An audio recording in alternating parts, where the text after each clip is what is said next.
Георги Христов търси позиция, опита да му подаде Ортега, топката стига до Кръстовчев, удар на Кръстовчев и това е 1-0 за Левски. Страхотно завръщане на Еньо Кръстовчев в синия отбор, след като лекува, знаете, много тежка контузия, скъсани кръстни връзки. Кръстовчев близо една година не беше на терена. В един момент той дори беше отписан за отбора, търсеше му се друг състав, в който да играе, но сега Радко Достанич дава шанс на Кръстовчев да покаже възможности, за да бъде в първия състав на Левски. И Еньо Кръстовчев, който между другото за много кратко време се превърна в любимец на публиката, реализира първото попадение.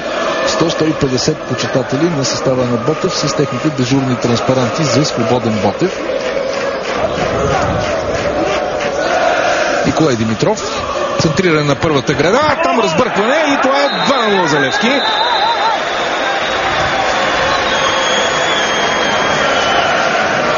Йордан Милиев, централният защитник, се включи при тази атака и след неразборията в защитата на Ботев Пловдив чукна топката в мрежата. Първи гол за Йордан Милиев, откакто той облече екипа на сините. Вижте още веднъж разбъркването. Не беше никакъв проблем за Милиев да реализира.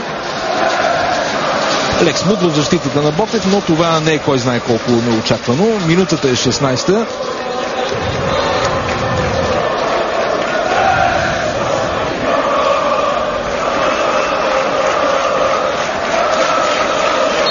И така с голове.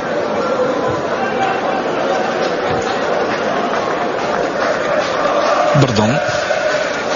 Възможност за Лусио Вагнер отляво. Той притежава много хубаво центриране с левия крак. Така и сега. И това е 3-0 за Левски. Дарко Тасевски реализира с глава нещо като ремейк на гола му срещу андорския Сан Джулиан в турнира на шампионите.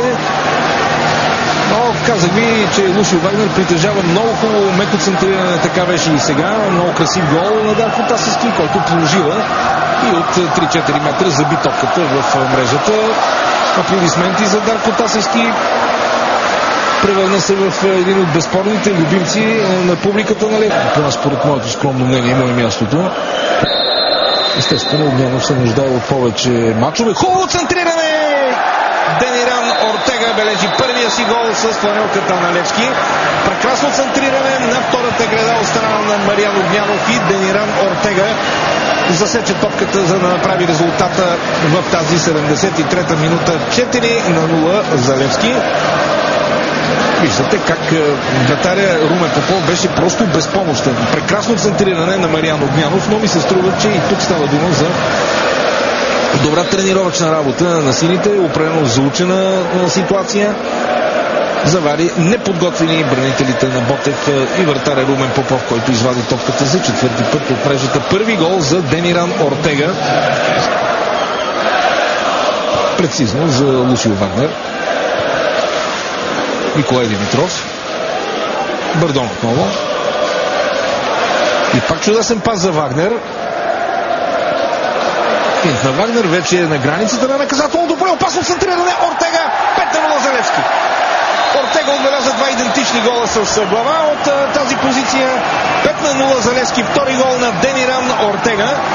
И пак великолепна асистенция на Лусио Вагнер. Получи се много красива атака на сините. Седрик Бардон с диагонален 25 метров пас намери Вагнер. Той финтира Димитър Митанов и от границата на наказателното поле закачи топката на главата на Ортега, който с огромна лекота я мушна в мрежата за 5-0.